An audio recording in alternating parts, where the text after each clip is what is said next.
mempertahankan akidah kita itu lebih penting lagi daripada kita ni hidup pun, tapi kadang-kadang kita ni dapat akidah sebagainya, rosak iman dan sebagainya, akhirnya kita ni pun akan binasa di akhirat juga. Ya. Itu yang sebagainya. Ustaz, dalam khutbah kemarin juga ada menyentuh bahawa Masyitah ini hampir mengaku kalah dan ingin menyerah kepada kemahuan Firaun. Jadi apabila melihat anaknya itu, apabila melihat anaknya yang akan dilemparkan. Jadi perkataan hampir menyerah kalah tu, Ustaz, ya, kalau kita kaitkan dengan kehidupan kita hari ini, ada kalanya kita terus mengalah kepada perkara-perkara yang negatifnya. Macam mana, Ustaz? Okey, jadi dalam kehidupan kerana memanglah dalam kehidupan ada ujian sebagainya, kan ujian tadi banyak kadang-kadang macam-macam ujian lah, tapi macam kalau kita ujian kadang-kadang ada ujian yang menyentuh perasaan kita kadang-kadang. Tapi macam mana pun, memang kadang-kadang macam Masyitah sebagai ibu tersentuh. Kadang-kadang kita ni pun kadang-kadang sebagai ada satu perkara yang menyentuh. Tapi macam mana pun kembali kepada asal bahawa kalau benda itu bertentangan dengan Islam, patutnya kita ni mesti memegang balik akidah kita ni. Memang dalam hidup ini ada ujian, akan ada ujian. Kadang-kadang nyerang ujian, ada jatuh dan bangun. Yang pentingnya kita ni berpegang pada akidah. Jadi berpegang pada ketakwaan kepada Allah, yakin kepada kebenaran yang telah Allah tetapkan bahawa ini adalah ganjaran Allah, maka kita ni peganglah kuat-kuat, macam mana pun jangan dilepaskan. Itulah sebenarnya. Of course lah, kadang-kadang ada ujian, ada juga pengaruh syaitan yang membisikkan kini jangan sebagainya. Tapi mana pun kita ni kuatkan iman kita ni, satu kembali kepada konsep keyakinan ni. Keyakinan kita ni dengan Allah. Kalau yakin ini pun ada 3 peringkat yakin. Kalau saya boleh mempersoalkan keyakinan ni, ya. Pertama ilmu yakin. Maknanya yakin berdasarkan ilmu. Sebagai contoh lah, yakin berdasarkan contoh. Kalau kita ni di dalam kitab-kitab lama terangkan, kalau kita ni kan ada sebelah gunung, sebelah bukitnya. Saya sebelah sini, nanti melihat sebelah sana ada asap.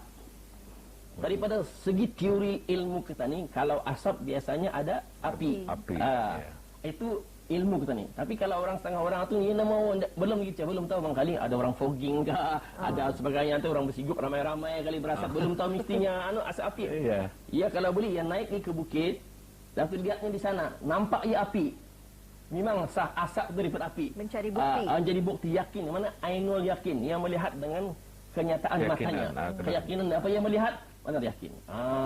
Ada setengah orang tu mengkali belum tahu lagi mengkali dari jauh mengkali api belum tahu lagi mengkali kilau-kilauan apa, seperti banyak orang dalam di padang pasir mengkali melihat miraj ataupun fata morgana, orang kepanasan, aing sunyi aing tapi bukan aing.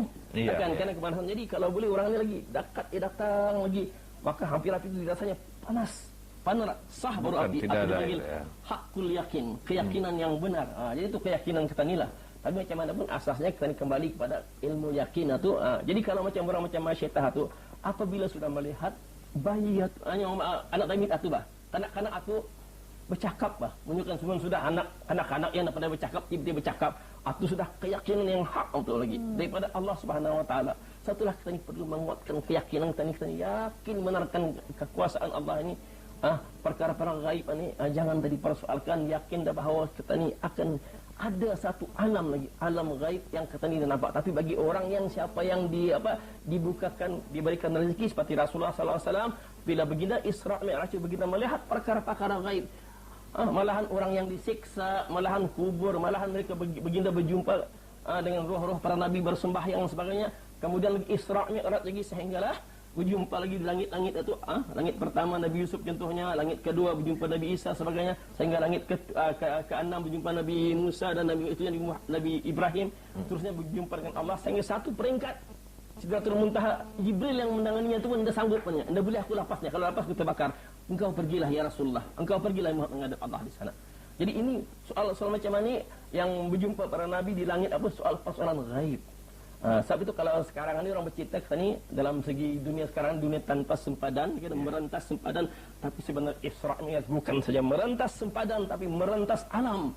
Daripada alam nyata kita ni, alam malakut, iaitu alam yang melihat Isra Mi'raj, dan kemudian naik ke atas lagi kepada alam jabarut lagi, alam yang memang itu ini menunjukkan kekuasaan Allah yang wujud lagi. Satu alam yang kita ni nampak. Kalau persoalan biasanya orang, kalau contohnya Rasulullah bercerita pasal siksa kubur, siksa neraka. Ini kita ni nampak, tapi kita ni perlu yakin bahawa wujud benda ini berdasarkan kepada wahyu yang Allah telah turunkan. Jadi sebab tu kita membina kekuatan akidah kita ini. Kalau kita perhatikan seperti kata Ustaz tadi mengenai dengan dunia yang global ini, dunia tanpa sempadan. Kalau kita tumpukan atau kita fokuskan mengenai dengan pengamatan, penghayatan generasi muda kita terhadap peristiwa Isra dan Mi'raj ini. Seperti yang kita ketahui, Isra ialah diperjalankan dan Mi'raj ialah dinaikkan. Dinaikkan. Peristiwa ini berlaku di Baitul Muqaddis. Ya. Jadi perkara ini dalam pola pemikiran anak-anak generasi muda sekarang mungkin ada sedikit gambaran yang dapat memberikan mereka pengamatan, penghayatan yang lebih baik lagi, Ustaz. Okey. Jadi kalau macam ni, dalam ayat tadi menerangkan subhanallazi asra bi abdihi, maha suci Allah. Mana maha suci Allah itu hamba kuasa maha suci. Asra mana dia memperjalankan. Maknanya Rasulullah SAW itu bukan berjalan sendiri. Mana diperjalankan, satu ada burak membawa ya, maksudnya ia tu diperjalankan dengan kuasaan Allah. Kalaulah katanya boleh tamsilkan dengan dunia sekarang ini sebagai contohlah. Kalau siapa yang ada akuarium di rumah, kalau ada akuarium ada ikan kan? Ikan. Cuba ambil seekor ikan itu, masukkan dalam plastik ataupun kalau ada sarang yang masukkan dalam ipang kaca, nyokta ipang macam ipang kan, tahu ipang kan? Ipang. Macam orang bekas tempat kaca, ada air. Masukkan seekor ikan ke dalam tu. Kemudian lepas satu ikan itu sekong saja. Kemudian tadi bawa ia berjalan naik kereta. Perjalankannya ke bandar, ke Belait, ke Seria. Semua itu ni. Lepas satu kemudian setelah ia tu lihatkan semua peristiwa-peristiwa. Kemudian kanunnya ikan ini kemudian kata ni bawa balik, masukkannya ke dalam akuariumnya balik. Dan tentu ikan ini bercerita, ya malam tadi aku diperjalankannya. Aku melihatnya banyak. Di bandar ada orang bergarainya contohnya. Di masjid ada orang sembahyangnya. Dia berjumpa lagi di mana-mana kali ada yang tampak tengah tu, yang melipat-lipat, yang anak muda dah bertantu apa sebagainya, perangai yang kali ada lagi sebagainya. Macam-macam lagi. Sebagainya diceritakannya kawan-kawannya. Tentulah kawan-kawan dalam akuarium yang dia diperjalankan ni, ya. Kawan ni gilang kali, dah lurus kalinya. Mana ada cematu ketangi, mana pernah melihat cematu. Indah bandarnya aku diperjalankannya. Begitulah juga Rasulullah SAW. Bagi orang yang tidak mengetahui, memang indah melihat, tapi ikan yang dijalankan tu dia melihat bah.